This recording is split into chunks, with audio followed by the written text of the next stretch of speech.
I just want to look back briefly on the news of the week, and that was Sharpie Gate. I think the most detached from reality a politician has been and forced everyone else to become.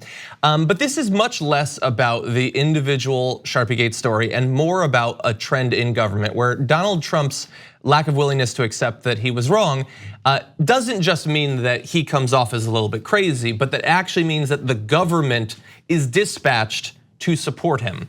So just really fast, let's just finish up with Sharpie Gate, where Donald Trump Sharpied on a marker to imply that Alabama was gonna be hit by Hurricane Dorian.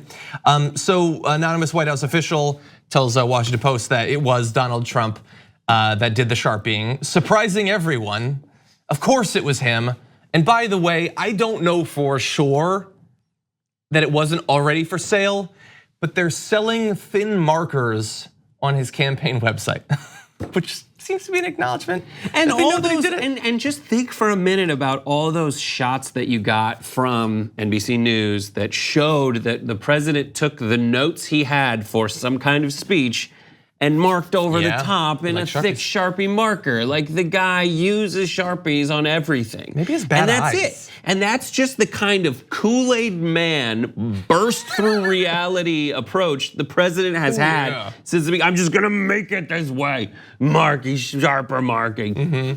Yeah, that was how we found out about the fact that he thinks that the greatest terrorist threat to the US is spelled ALCAIDA. Yeah. We just glossed over. It's just okay. Yeah, he thinks Al Qaeda is spelled that way. But anyway, look. So it was definitely him. If you're a Trump supporter, to me, you either pass the Sharpie test or you don't. You either can acknowledge that that is really weird, and if I found out that Brett had Sharpied an image to lie to make himself seem right, I would think about that for the rest of the time that I knew Brett. That would be a really weird thing for the president to do it in an official, like that either bothers you or just stop pretending that you care about anything. That's like, literally. You know, there was some cartoon I saw back in the day where the person got an F and then like drew down a line at the end of the F to make it a very boxy The Simpsons, they did that for a report card. So yeah, for a report card, that's what it was. Yeah. And that's what this is. And let's go into the psychology of it. Like let's go into the psychology of who would support that. There's someone who has other priorities, so they don't care. So long as and that's the tax cut Republican who says, I know he's insane. I really don't care. For now, that's fine. It works for me. That's not fine. That's insane. Terrible. But they're not going to acknowledge. None of these people are acknowledging it outright. They're lying about it, like Lou Dobbs. Yeah. Lou Dobbs is the kind of person. Sean Hannity is the one who knows better. But then there's other people who like that mentality. They want things to be true and they like to just say falsehoods and have other people believe them. And it's a deeper level of like quasi-psychosis, and psychosis is divorcing yourself from reality. It's not clinically the same thing, but that general dynamic applies where you're just like, if I had my druthers, I would change reality to be more in line with all my other druthers. And that's what's happening, and that's who the presidents and those are people who like a winner. Yeah. They don't realize that the winner in this case is acting like an utter loser. Yeah. By just drawing on a map, which is a crime, to doctor a National Weather Service forecast. Like imagine the Weather Service being like, Alabama, listen, calm down. It's not actually coming for you. Well, they said that. Your president has lost their mind. I'm just glad that he did it this way because it's one thing to just double down, triple down, quadruple down on you being wrong or whatever. But in particular, like if I could, considering how little respect I have for him, if I could have him do one thing, it would be for him to like pick up a crayon or a marker and just start scribbling on things. And that's what he did. Yeah. Anyway, look, there are many of you out there who don't care, fine. You think that it's weird to focus on the fact that the president has no connection to reality. I personally think that's very important. But let me try to make one last appeal to you, and that is that even if you don't care about Sharpie Gate, you don't care about the fact that he had a rear admiral take the fall for him, that you don't care that he potentially broke the law, fine. Over the course of his presidency, in many cases, he has said something that is not true, and to cover for him, to make him feel better, the US government has had to expend resources and money and time to try to make him feel better himself. And I wanna run through a couple of the greatest hits or misses.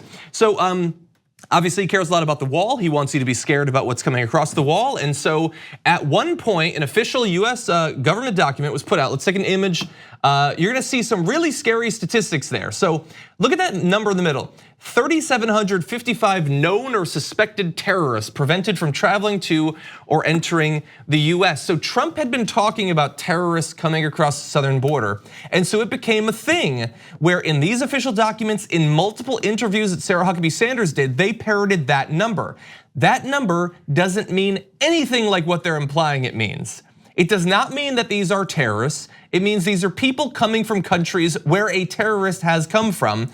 And those people are not coming across the southern border. Those people were apprehended or at least talked to, because again, they haven't broken any laws. They were talked to in airports. And yet Sarah Huckabee Sanders multiple times trotted out that fake statistic. Chris Wallace had to take her to task on Fox News over it. Not Chris Wallace. Yes, he did. So there was that. Even more particular and sort of ridiculous is you might remember him telling this story over and over about the fact that cars were being stopped driving across the southern border out in the desert with women duct taped in the back seat. He just kept saying that over and over again. And so that's weird. Weirder though is the Border Patrol doing work to try to make you seem right. So this was an email sent out by Armando Sanchez, acting assistant chief of the US Border Patrol, that asked everyone in the agency to forward any information that you may have in any format regarding those claims. So if you have anything, if anything in this article rings a bell, please give it to us because we need this for Trump because nobody knows what he's talking about. And so that was what the Border Patrol was tasked with for some time. Let's see, in other areas. So Jim Acosta, they suspended his press credentials, and to explain why they needed to do that, do you remember, let's take a look at the screenshot. You remember Speed Up Gate? So this was where they sped up video, and Sarah Huckabee Sanders tweeted this out to make it look like he was karate chopping a female intern when in fact he was doing no such thing. This was so that they could not have Jim Acosta bothering them in press briefings back when those happened. Yes. I have others, but feel free to jump in. It's just like, there's the normalization argument. He is normalizing the abnormal, which happens all the time. That's how things become norms. They weren't normal and then we did them enough and now they're normal. But the question is, what kind of abnormal is bad? And this kind of abnormal is bad because we can't trust anything. We can't, and we have proof. The thing is, we absolutely have proof that they are lying about things. We present it, and nothing happened. We literally played that video showing side by side the actual video and the sped up video, and Republicans were like, "What name so? This doesn't look like anything to me." Yeah, it doesn't look like anything to me. It's two videos playing side by side. Anyway, super fast, just to give you an idea of how many different areas. Exactly. So back before the midterms, he said that middle income Americans are gonna get a 10% tax cut before the midterm elections to boost his numbers. Nobody in government knew what he was talking about, and Congress wasn't in session, so no legislation could actually be passed. So administration officials considered a symbolic non-binding resolution to signal to voters that someday, if the Republicans hold on to the House, they could get that. But he just said, he didn't say like someday or we're gonna try. He's saying you're getting a 10% tax cut. And that meant that then government just had to be, oh, okay, let's come up with something. Let's try to pretend that this is the truth, and it's not. Like obviously, I mean, he started his presidency with this image, the inaugurations. He pressured Park Service to find photos to make it look like he had more people at his inauguration. So this goes way back to the very beginning. This is what dictators do. Exactly. This is in line with Kim Jong-un has gotten 18 holes in one while playing golf. And that's impressive. It's really impressive. Yeah. And if you can make that reality, it's super awesome for you. Sharpie the hole. But here's why it's worrisome, and here's why I think it's worth focusing on. So it's one thing to Sharpie, a map because the hurricane didn't go where you wanted it to or thought that it might or whatever. But what about when he sets up official inquisitions for much more consequential stuff like the results of elections? So after the 2016 election, which he won, even though he won, he still claimed that millions of votes had been cast illegally, and they set up a voter fraud commission that had multiple meetings. It was a sham to begin with. That was how he reacted to an election that he won. If he can't accept that Alabama wasn't hit by a hurricane or wasn't gonna be hit by a hurricane, what if he lost the election? You know, what if it was a couple electoral votes, the difference between him winning and losing? What if Wisconsin had gone the other way and instead of him winning by 18,000 votes, he lost by 18,000 votes? If he can't accept that he's wrong about weather, what makes you think he'd accept that he was wrong about the results of his reelection bid? Now, here's one way to move on that intelligence, that question anyways, that rhetorical setup, is to just get everyone you know to vote. Like, honestly, stop what you're doing around the presidential election and actually hit the turf. Yeah. And get people to vote, because this is horrible. Like, we're all like numbed to it. It's like, and we can normalize crazy things all the time. We're fine with giraffes. It's a giant horse whose neck is 15 feet long, and we're fine with it. We have a giraffe president. We're just like, oh, that just is how it is. It's as ridiculous as a giraffe being president. I'd take it. You know what I mean? I'd take it. I think we should do a primal scream. You want to?